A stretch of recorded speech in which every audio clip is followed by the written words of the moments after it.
G'day guys, welcome back to SuperCoach with DR and welcome to my round 4 review. Look, it was a round where some of our underperforming Uber Primos, such as your Dangerfields, Josh Kellys, your Titchers, finally hit their straps, put in some solid performances. Rao proved once again that he's keeper quality, and players such as Wingard that I still refuse to pick are slapping me in the face for not selecting him. But how did my round go? Well, it wasn't amazing, but it certainly wasn't a disaster. I avoided the Howe, Stewart, Fife injuries, but unfortunately copped the Naismith injury, so my planned cash generation at R3 is now put on hold for a while, which is a little bit frustrating. But look, it's really sad for Naismith. He's had a wretched run with injuries in the past, and I really feel sorry for someone like a Jeremy Howe as well, who was just in career best form. So condolences to those guys, but I did come off pretty lightly with only the Naismith injury as compared to some other teams. I got a score of 2184, moved up about 3,000 spots in the rankings, and now find myself in the top 4% at 6,749, and that's a season high. And look, that's what happens with this game. You take a step forward, a step backwards, sometimes a couple of steps backwards and another step forward. But usually at this stage, there's a small pack that's broken away from the rest, and for most of us, it's a little bit of catch-up time. So we'll have a look at the team, and we'll talk about how, well, good one of my trades was, and how bad one of my other trades were. So the first bloke that I traded in was Tom Duday. So I'd limited this down to 3 options. I had about 405 grand to spend. Option 1 was Jaden Short. Option 2 was Jordan Ridley, which I wish I had gone there. And option 3 was Tom Duday. So originally I'd almost locked in Short, but then I thought to myself, look, I just don't know if he's going to be a keeper at D6 even. And if I'm paying 400k, ideally I'd like him to become a keeper. So I shied away a little bit off him. Then I looked at Ridley. And to be honest, I should have gone with Ridley. And hindsight's a wonderful thing, as we know. But he'd already pumped out a couple of really nice 90 scores. Had a decent preseason. But again, I hadn't watched enough Essendon games to be really confident on his exact role. So I then looked at Duday, who was, the bottom rung when it comes to price there, and thought, he had a terrible first round of a 40-odd, but then he really bounced back. He's at Interceptor, and one of my best mates is an Adelaide supporter. I actually watched the Brisbane-Adelaide game with him, had a few cold ones over the weekend, which was fun. But he said, he's that intercept defender.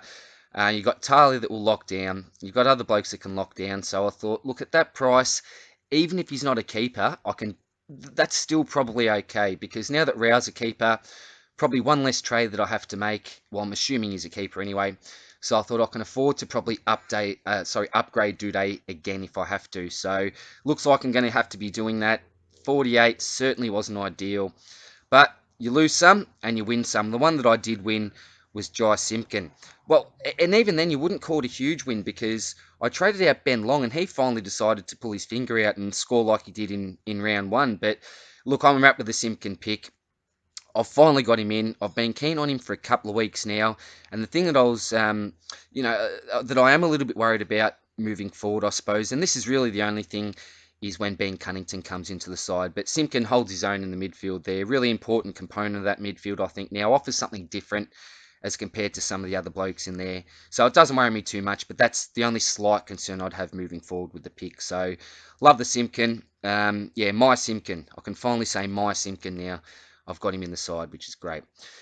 So anyway, we'll have a quick review from the back line. So I've got Sam Doherty, 185. I did say last week in my video, please get this guy if you haven't got him. I'm assuming most good teams have got him anyway, but 185, back to his best, Sam Doherty. I thought it may take him a little while to get back to his absolute best, but what is it, round 4, and I think he's basically there. So good on you, Doc. 185 was very, very handy. Same as Sicily, 114. Backed up a really nice score in the 120s last week. He's gone up in price now because he did lose a little bit of cash. Wrapped with that pick now, playing really, really well down there. Duday just talked about not happy with that. Starcevich, 64. Well, that's solid from a rookie at this stage, I suppose. He's made some really nice cash there. I'll be holding on to him for as long as possible. Noble bounced back with a 72. These are the sort of scores that I'd want to see from Noble rather than your 40s, 50s, and 60s. He may go for me this week, even though he scored a nice 72. We'll have to see. I'll talk about my trades a little bit later. Rivers, that was disappointing, a 33. Yeah, look, I thought he was on track for at least a 50, but unfortunately didn't have a great last half and had him on field ahead of Brander. I did actually loop Brander at the start and decided not to take the 49, roll the dice with Rivers. And then, yeah, I've lost 16 points, unfortunately, there, which isn't ideal. Into the midfield, Captain Neil, Lockie Neal. Originally, I was going to take Grundy's 135, and I reckon it's almost silly if you don't take a 135. But the issue was, with obviously Zerk Thatcher, I had him on the field, and I didn't want to take Brander's score. Same, I didn't want to take Max King's score when I had Sturt is that loophole option. And again, I didn't want to take, what was it, Brown's score? I don't think. So all my loops ended up going because I wasn't too satisfied with the emergencies that were coming in. So I ended up rolling the dice and wrapped that I did that. It was pretty safe, wasn't it? If you're ever going to do it, Lockie Neal against Adelaide, I think's a good one. But what a missed opportunity, Lockie. 6 behinds. You would not believe it. Yeah, my mate who I watch your footy with did have him in a multi to kick a goal as well, which is a little bit frustrating. He ended up losing 2 legs though, which softened the blow a little bit in the end.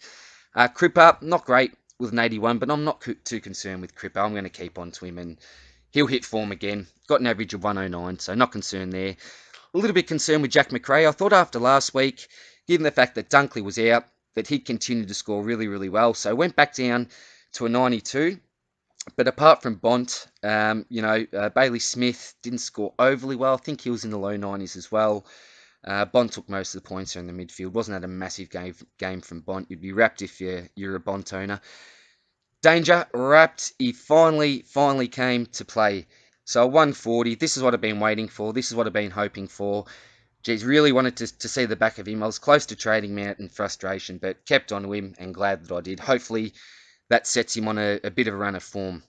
Viney, 91, not too bad. I'd be liking him to hit the 100 mark, but I think I said a couple of weeks ago, you'd be probably thinking anywhere from that sort of 80 mark to, hopefully a 110 range. But I don't think he's a keeper, but he'll be a pretty easy upgrade to a keeper, I think. Keeper out, look at that, 114. 3 BOGs most likely in the last 3 weeks. I don't have to say anything else about this guy. You know how much of a fan I am, but I'm certainly not the only one that's a big fan of Matty Rowell. I think we all are.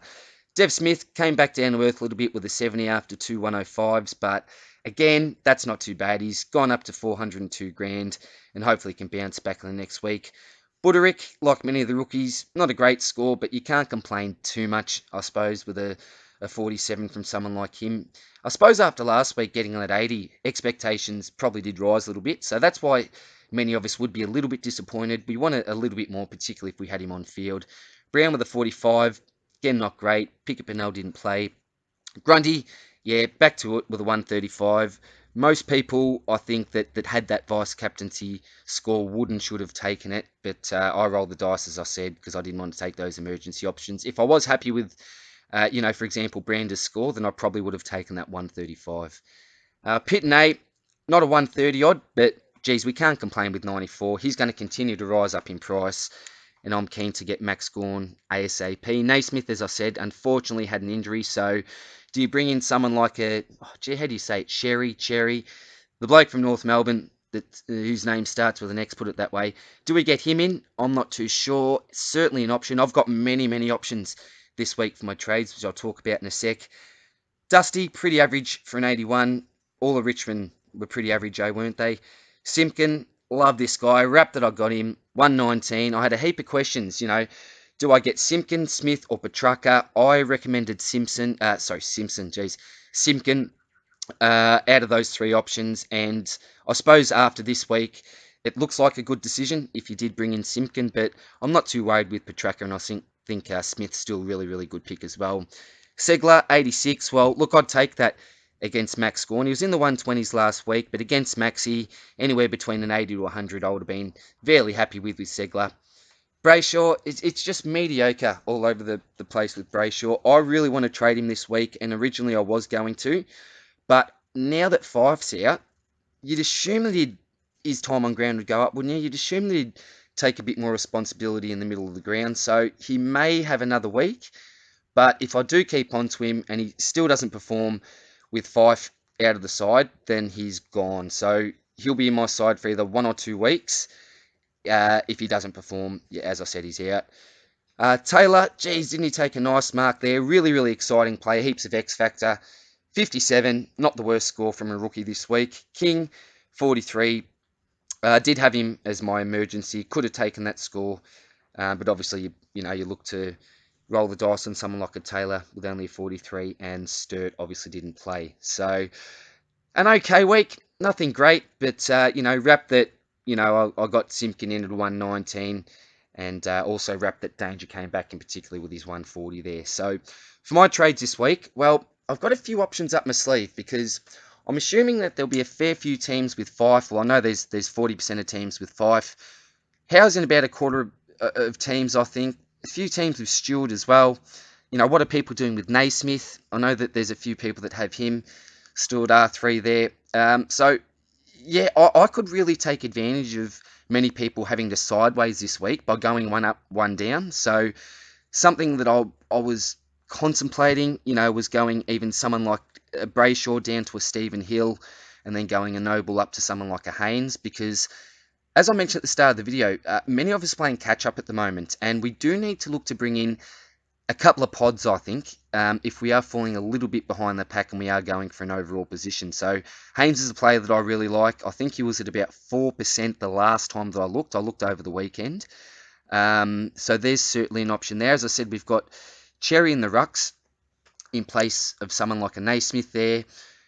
We've got, is it Lewis Butler, I think it is, who's the DPP down there at the Doggies. I wouldn't mind getting him possibly in the forward line, so you've got Brander there. But if I look to get Hill in, I'd like to do that. I would actually like to maybe even trade Pickett out via DPP, maybe to a Haynes even. That way I can get Starcevich or Rivers into the midfield. If I do get Hill into the forward line there, or what's his name, a Butler maybe from the Doggies, then I'll have swings all around the ground. I'll have my forward back, I'll have my mid back and my mid forward, and I'll when obviously Naismith goes as well, I'll bring in cheap DPP Ruckman. So I'll open up every swing that's basically possible on the ground. But at this stage, I need to think a little bit more. But Haynes is someone that I do like into the back line there. I think I do need to beef it up because having Doherty and Sicily is really the only premiums there. All the other guys, yeah, look, Starcevich is pretty reliable, but the other three I don't think will be too reliable. So I'll have to do something about my back line sooner rather than later. But at this stage, yeah, because there's so many options that I've got, players to trade out, players to trade in, I may even have to do a separate video just on the trade options. But look, keep out during the week for the SuperCoach stock market video where I'll go through all the relevant break-evens again. That got a pretty good response last week, so I'll continue to do that and refine that each week. And yeah, put some of the break-evens out there as well, and also have a bit of a chat about some of my trades. So hope you went well, guys. Anyway, I know that some people had really, really successful rounds. Others found it a little bit tough, particularly with some of those injuries. But yeah, hope all is going well. Take care, and I'll see you again soon for this stock market review video. Take care, guys. Bye.